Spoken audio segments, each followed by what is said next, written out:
It's my pleasure today to introduce today's speakers. Casey Malincroft, the head conservator here at the museum, started her job last October, so she's pretty darn new.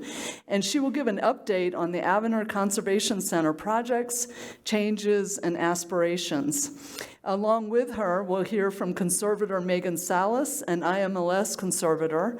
IMLS is Institute for Museum and Library Sciences, I believe.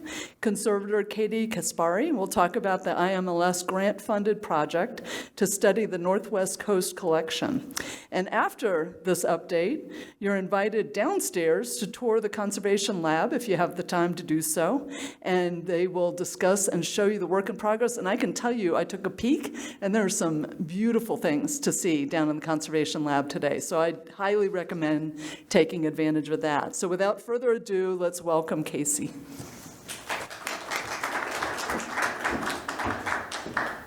Thank you, Paula. You disappeared into the curtains.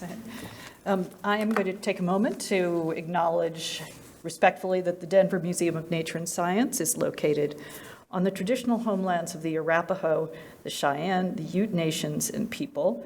I also acknowledge that the state of Colorado includes traditional and ancestral lands of 48 Native American tribal nations who now live in the American Southwest, the Great Plains, and the Rocky Mountains.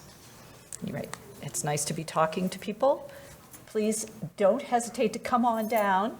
Despite my garlic breath, I think it won't go quite that far.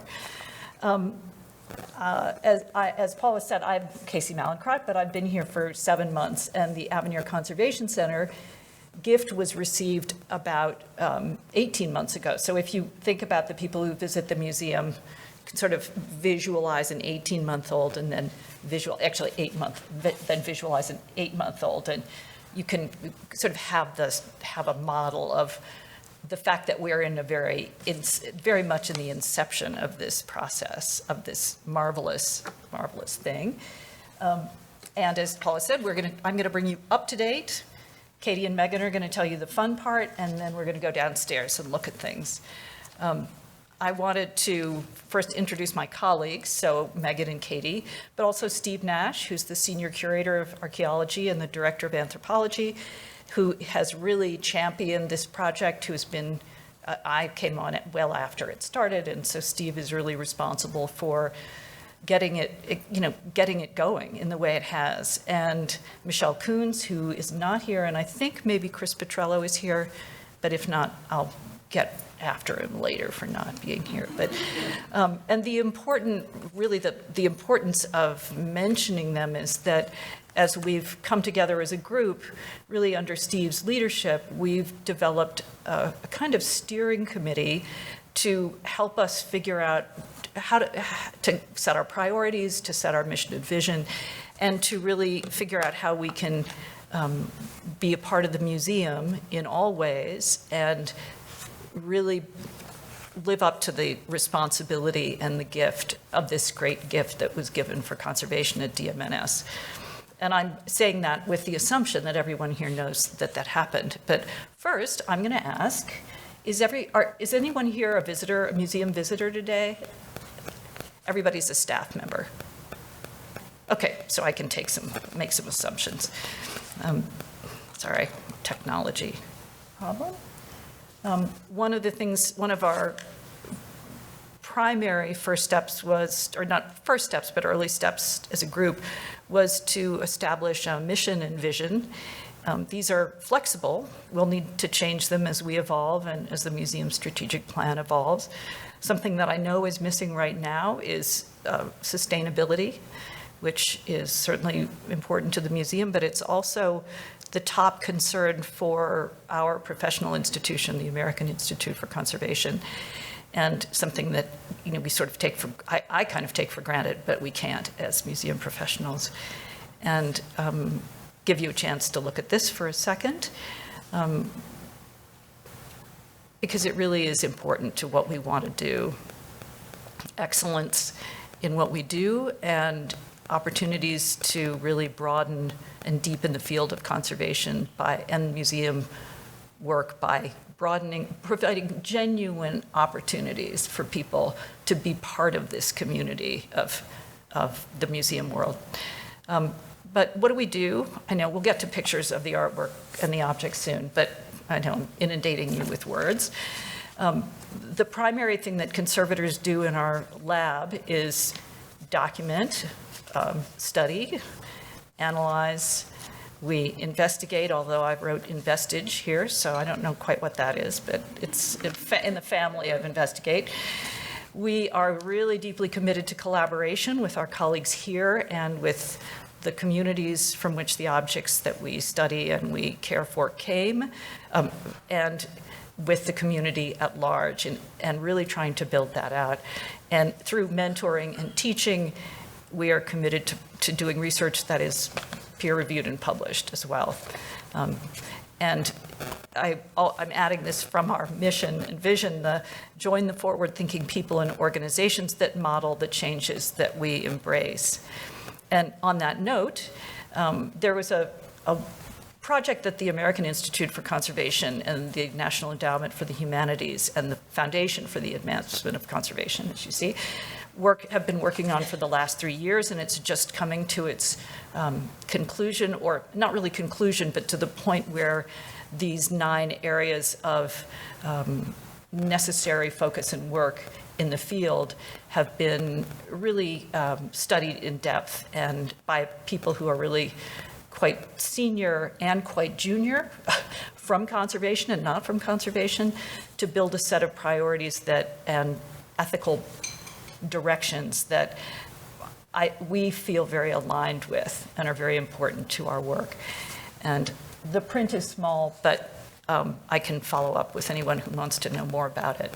I was fortunate to go to the convening in Washington, D.C., where Shelley Lowe spoke as the director of the National Endowment for the Arts. And it was really a wonderful and inspiring collegial event, and great to get DM&S on the map as being there, just as a political sidebar. But what have we been doing? We've been doing a lot of different things, and I'm going to forget most. First of all, you can see I've got my notes and I'm not looking at them, which is classic for me. There will be more to say. But some of the basic things we've been doing is, in addition to building our sort of a cohesive sense of what we are and where we can go and what we can do, is building out conservation capacity in the lab.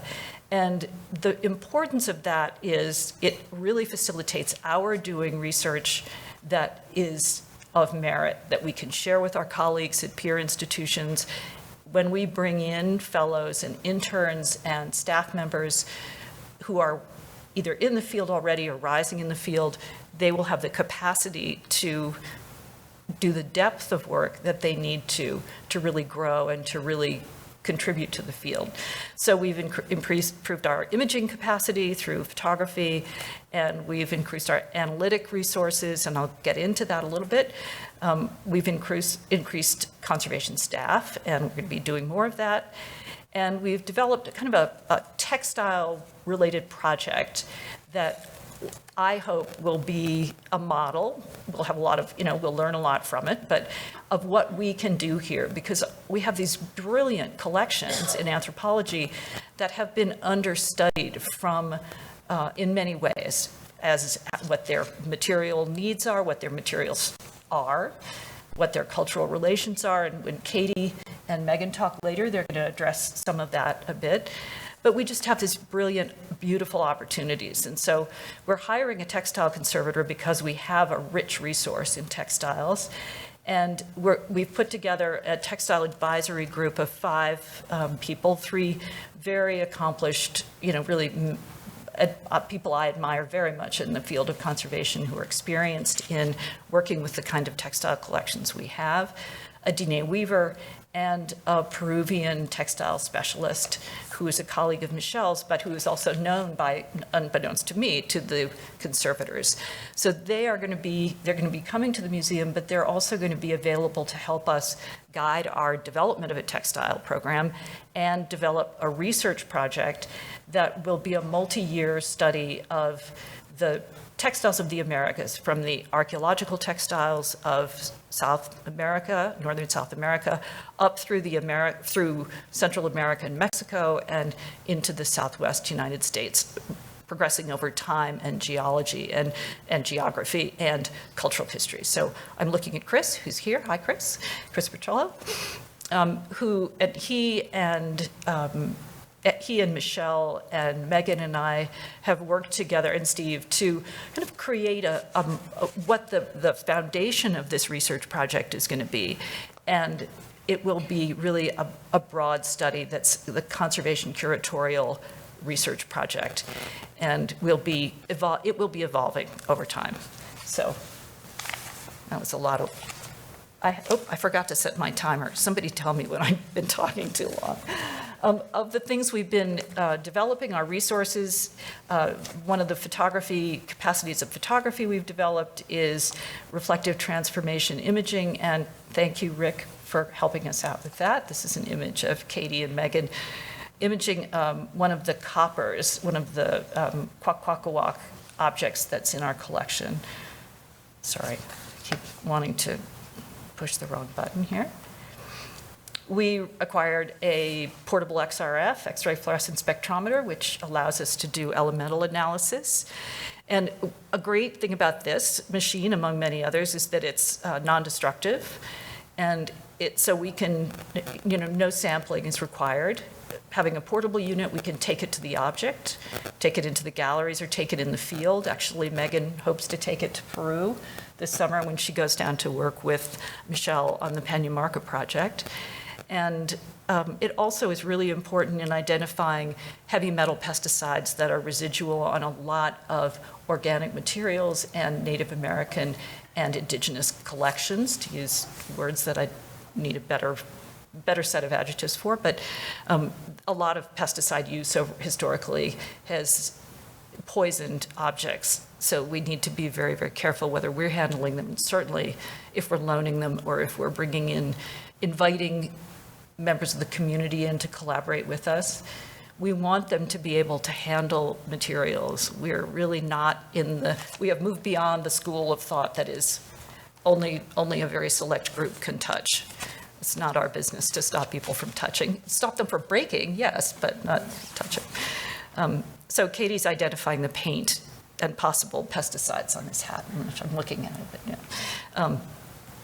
And this is, yes. This is a photograph I like to include, or an image I like to include, because it kind of shows where the conventional application in the world of painting conservation or object conservation. What's the red, And you can tell. I mean, it's not that easy, but basically this is a kind of tool that really gives us an incredibly easy resource for speeding up our process of understanding. And aging, figuring out when things were made, when they were repaired, if they were repaired, or if they were restored, not a word we're, very fond of. This is a metal cup in our collection, and it was presented as part of the Girls in Science event that we worked on with collections, and Megan was a star. I'm sure you saw her TV presentations.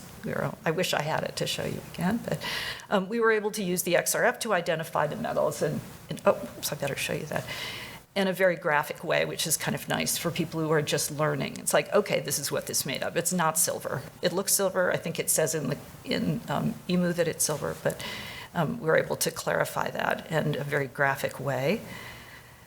But an important aspect of what we do, in addition to identifying the materials, is examining the whole object, how it's made, what it's made of, how it's connected together, what the condition is of all those materials. In this case, the porcupine quills, some of them are dyed and some of them aren't. Those are the purple horizontal bands. Those are porcupine quills. Some of them are lost. There appears to be a pattern, but we haven't studied this piece yet. But this is the kind of level of questioning. How is it supposed to be handled? Those little tinklers, the little conical-shaped metal pieces at the bottom that have hair protruding from them, they hang down when you hold the cup up. what's the correct way to handle this, to hold it, to store it, what was it used for? And that's where we really need the community members who know these objects, who know this history, to come and help us understand our collections and to let them know it's here as well. We acquired a fantastic infrared spectrometer, and I'm just touching on this very quickly, but this is an analytic method that allows us to do infrared spectroscopy allows us to identify compounds or differentiate compounds. Identify is a little too refined, but it really is a very useful tool for us in many ways. And we have a postgraduate intern who's going to be with us for a month this summer, and she's going to be working with James and the Nicoles and Gussie on doing the preliminary identification of some of the ambers in the collection, ideally leading towards a much more in-depth project. Oh, and this is another question of what's that red? So it's not an element, it's a compound. It's indigo. It's not indigo, it's cochineal, sorry. And in this case, it actually is a lake, which means the dye has been applied to aluminum sulfate, but I cheated a little bit, so I just didn't put that chemical structure up there. We also got a polarized light microscope, which is so great, and I was studying Central African woods, hardwoods, and hope to get back to it. That's not work I've done here, but these are slides I did here with our new microscope, and it allows us to look at hairs and fibers and pigments, and is a really great resource. And now, full stop, that's our equipment for the most part. Another thing that, as I mentioned, we're really, really excited about and is key to our work is collaboration. So this is a group of the textile conservator and the curator from the Toledo Museum of Art, D.Y. Begay and Linda Teller-Peet, Linda D.Y., and Megan is in this picture, and Chris Petrello, who you can see at the back. We are loaning a set of these Diné textiles to the museum, and they came to look at, all of us to look at them together. And I think, yes. The reason why I chose this particular image was in part because everybody's in it, but except the collections people who were really crucial to this and unfortunately are not in the images. So Dominique and Erica, I don't know if you're here, but you were central. Hi. And I'm sorry you're not in the image, but these two pieces here came into the museum at separate times. And as it turns out, they're both the front and the back of a Diné women's garment. And as was the case with many of those textile garments, they were separated by dealers and sold as individual textiles.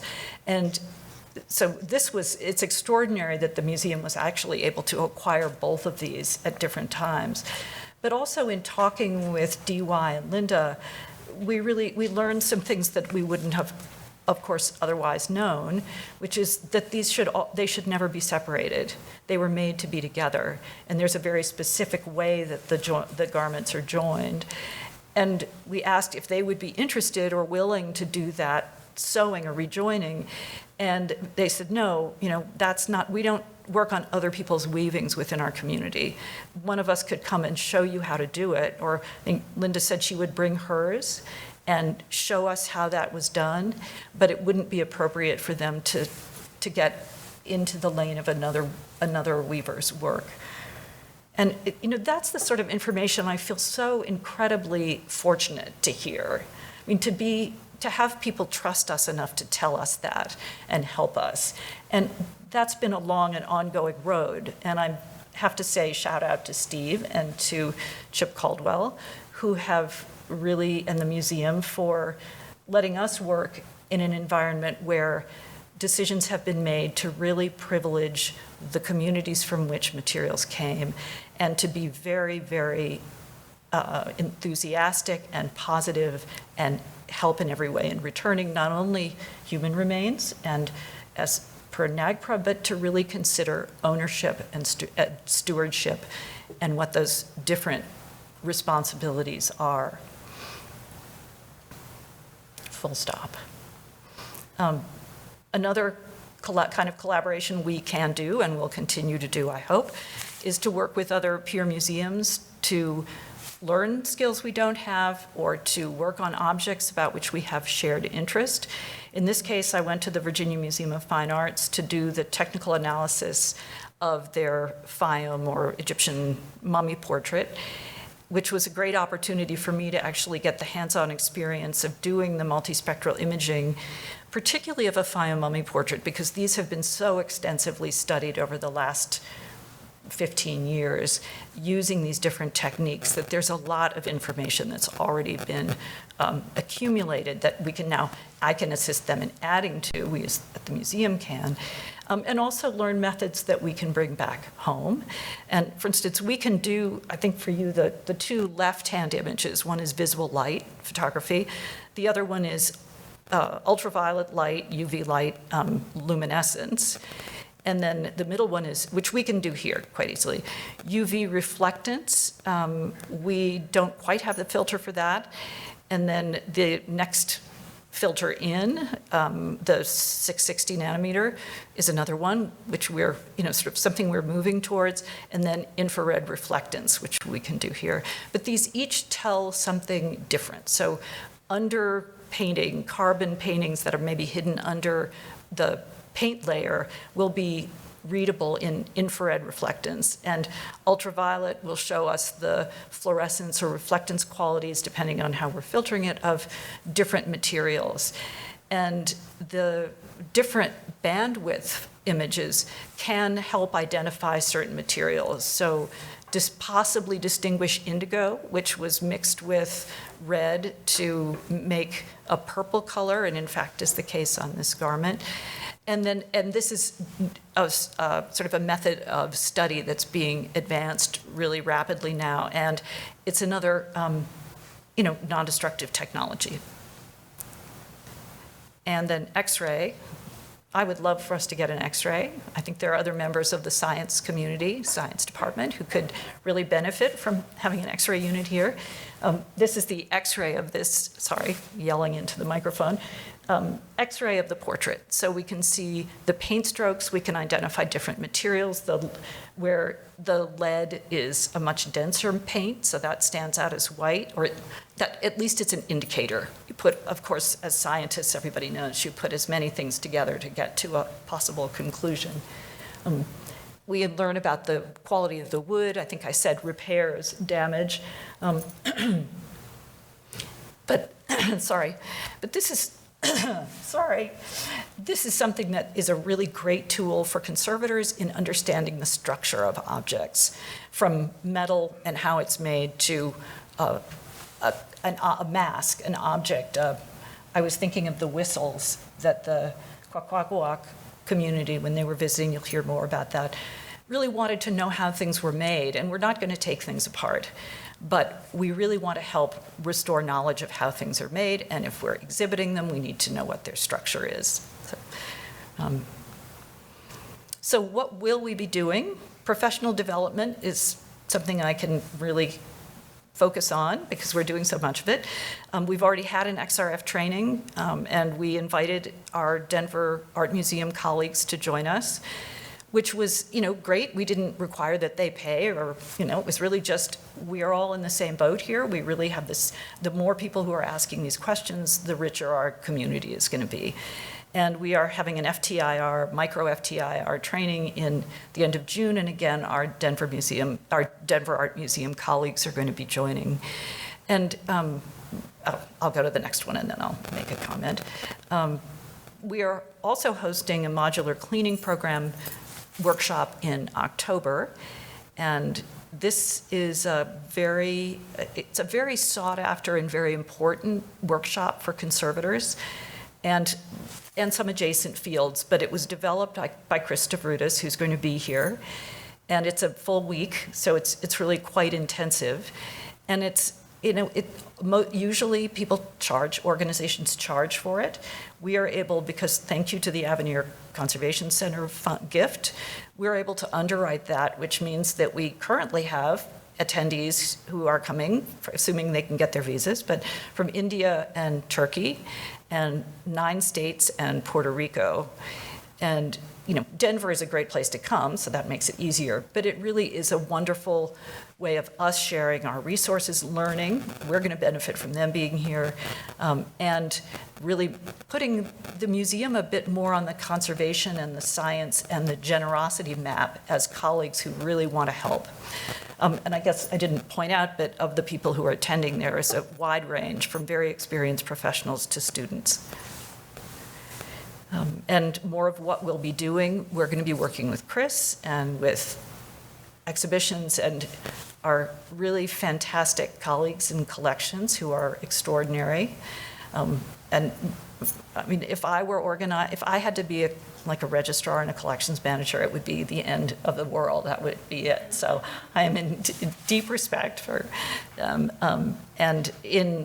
this, we're going to be working on deinstalling Crane Hall, or the Native American Indian Cultures Hall, over the next couple of years, which will be a really wonderful opportunity for us to study that collection and to bring interns and students in to help us as they learn conservation, and develop conservation interns around that, I hope. I'm speaking a little ahead of myself. In our internships and our jobs that I'm hoping to create a job of a conservation assistant. We are going to work very hard to make these jobs available and welcoming to people who have been traditionally excluded from the museum world.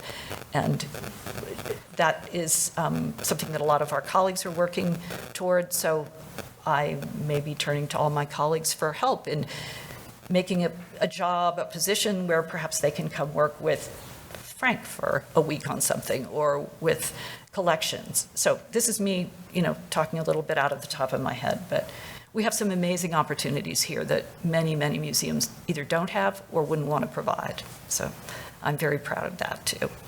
I've forgotten half of what I was going to say and then talked too long, but the reward is that now Katie and Megan are going to talk to you about the IMLS project. So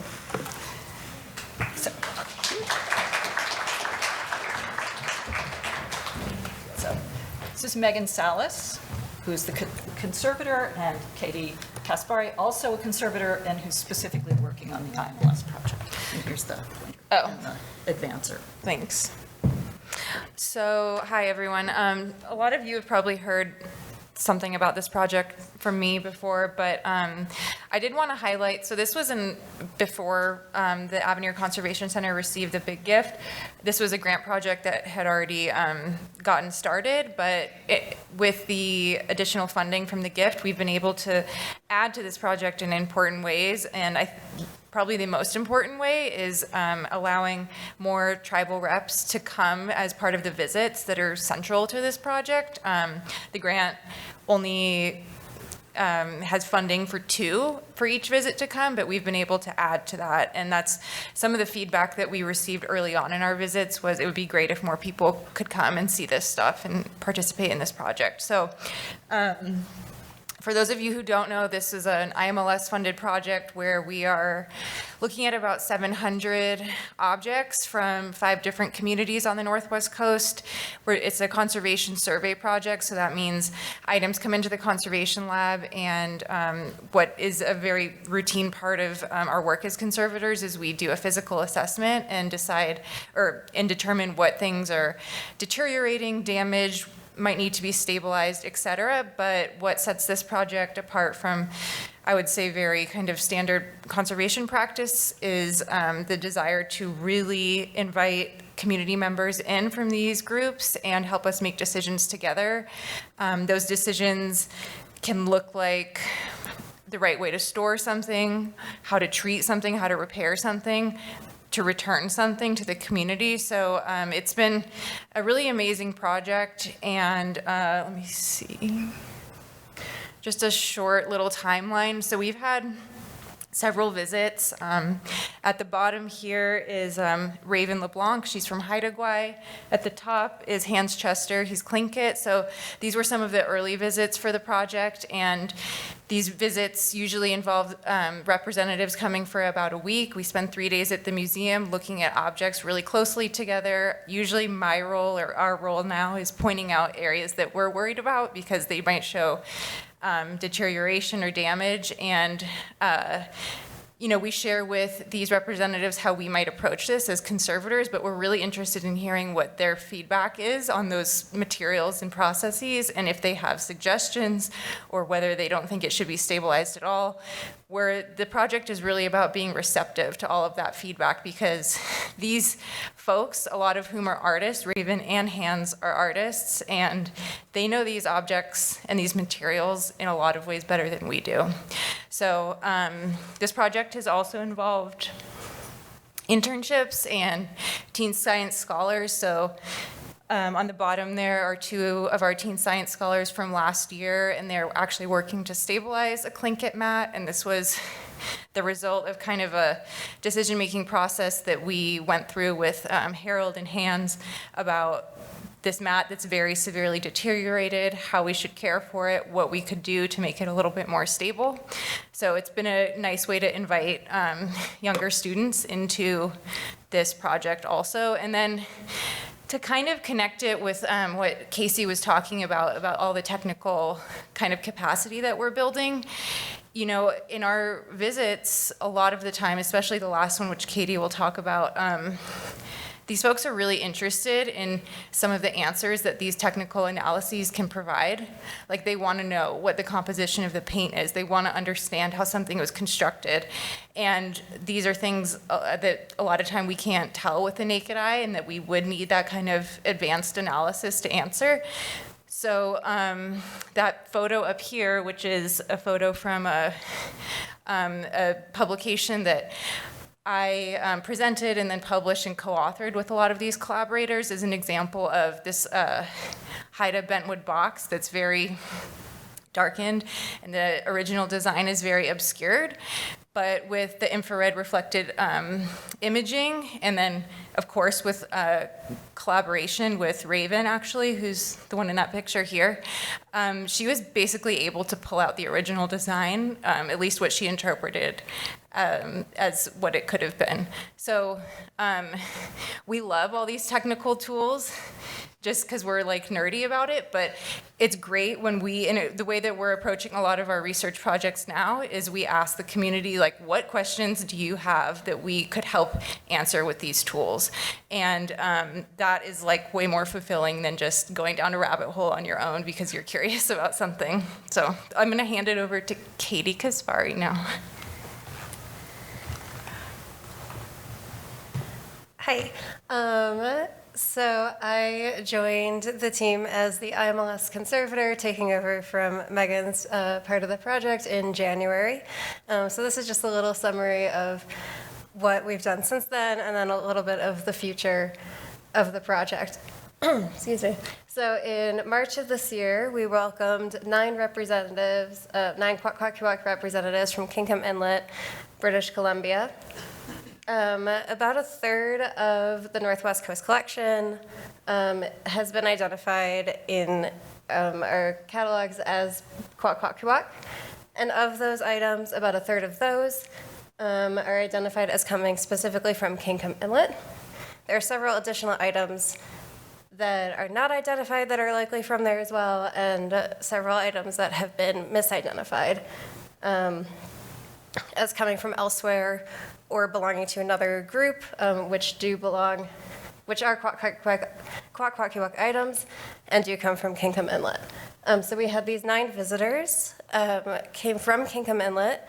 Again, the funding from the Conservation Center was able to support all 9 of them, when the grant funding only provided support for 2. So we had these visitors come, and they were direct relatives of the makers of these items. Several of them are artists themselves.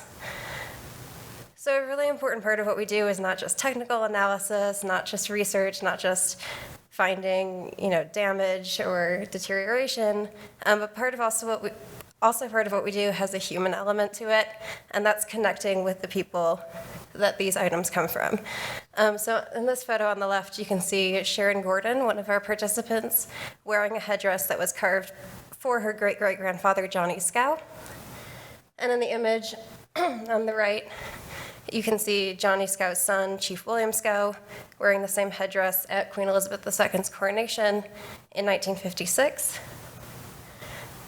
So this was a really pivotal moment in our visit for our visitors to connect with essentially their family heritage in a way that they hadn't been able to before. They knew these items were from their family, but they didn't know how they had left. And to be able to reconnect with those, not only to see them, but to touch them, to try them on, was a really powerful experience, I think, for our guests and for us.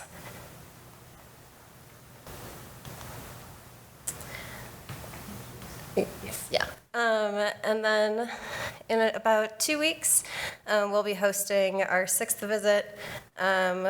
We will have 2 representatives from the Nuu-chah-nulth First Nations visit from Vancouver Island. And this is just a slide just to show some of the variety of the items in the collection, and also an example of damage in this drum, which has, I think, 2 splits are visible in there, but there's a lot more. So you can see we have hide in the drums, we have wood, we have metal, ivory in this game. On the far right side,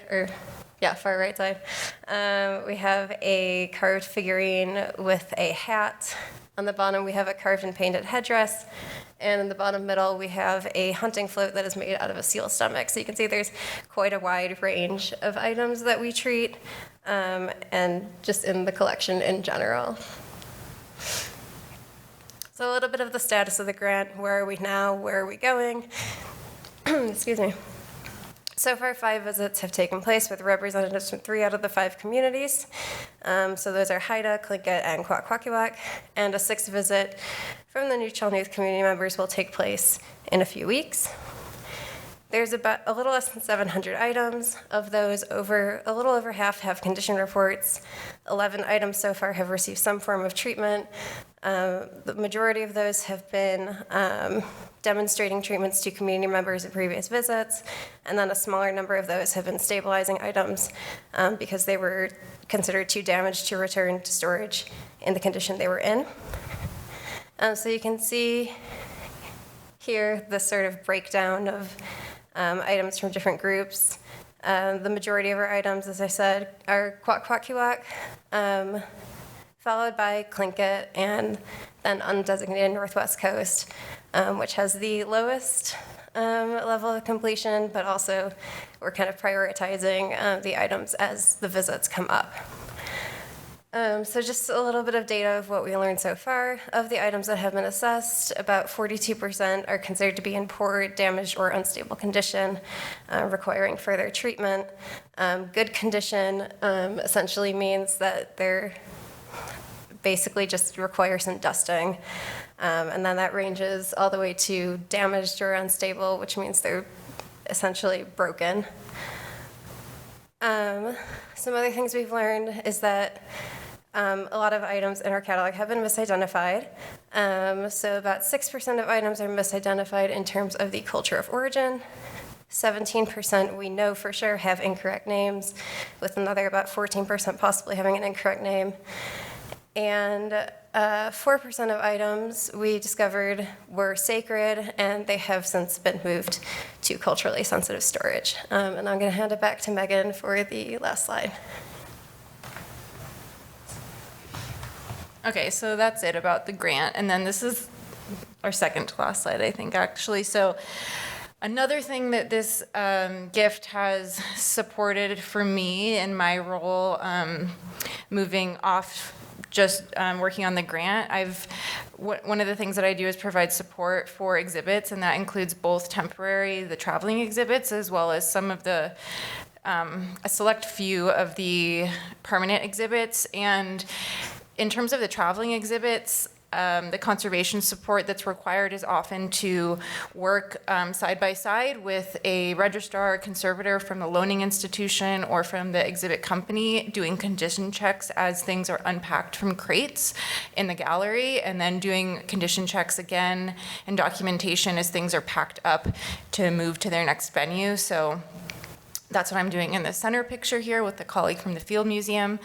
Sometimes we find that things get damaged in transit or there's unexpected changes, so some emergency stabilization might be required, and that's what's on the top right picture. And then, as Casey mentioned, with the North American Indian Cultures Hall, more and more I will be working with collections and curation and exhibits teams to assess and kind of intervene in some of the more permanent spaces. So this is an image right here is of Casey when we decided to give the Weckbaugh case, which is directly above us on the second floor, a deep cleaning. It had a lot of dust and dead insects in it, and those things, like, they don't look good, but it's also potentially damaging to the artifacts. It can attract more pests into the space. The dirt is abrasive and hygroscopic, so it can become kind of ingrained on the objects. So that's a very real part of maintenance that I also perform. Okay, do you want me to do this? Well, so I think we have time, maybe sometime, this is really long, to go downstairs to the conservation lab, which is on B1. So you can take the elevators that are near the school desk and come down to B1. I think that's it, right? And I think we can, if we have time for questions, we can do questions too. Yeah, anybody have any questions? Do you have the microphone? Yeah. This? Yeah. That? That too? Yeah. I don't know if that's, So I think you have to turn it on. to give us time for people to go downstairs, we'll take maybe just 5 minutes for questions. So if there are questions, and we do record these, we're hoping to upload these pop-up lectures onto our YouTube channel for those who can't make it. So if you have a question, raise your hand and I'll bring the microphone to you.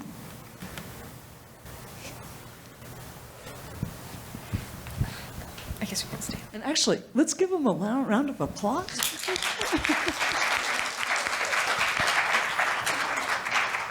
Thank you. That was awesome.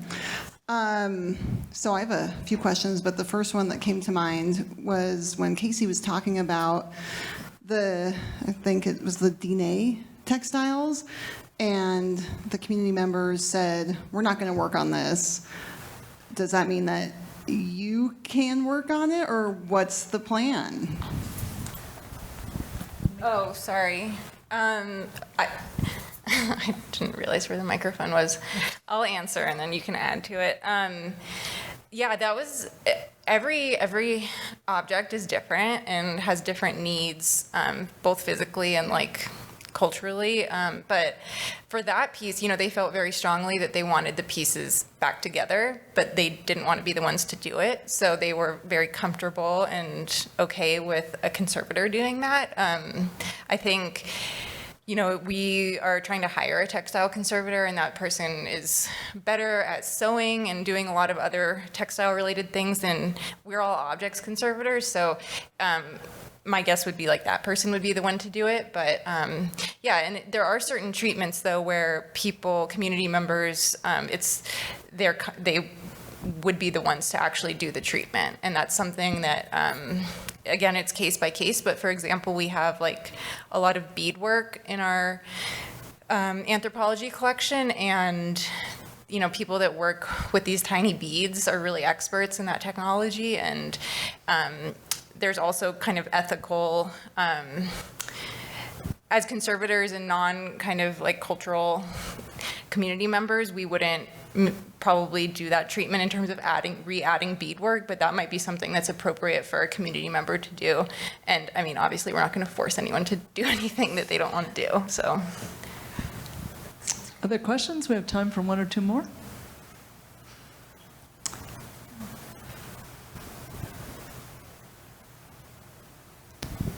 Hi, mine's kind of random, but what is that little color palette that's in all the pictures that you do?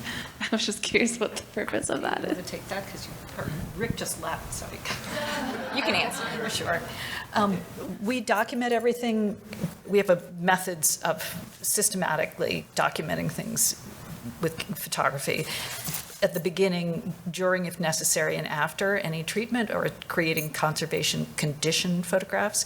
And that's a color checker, a color palette, a color target, so that you can register the color at any time. So you can go back to that digital file in 20 years, and you can check with, compare the metadata, look at and use it to color correct relative to that target, and find out whether the color has changed or moderated in any way, faded, et cetera.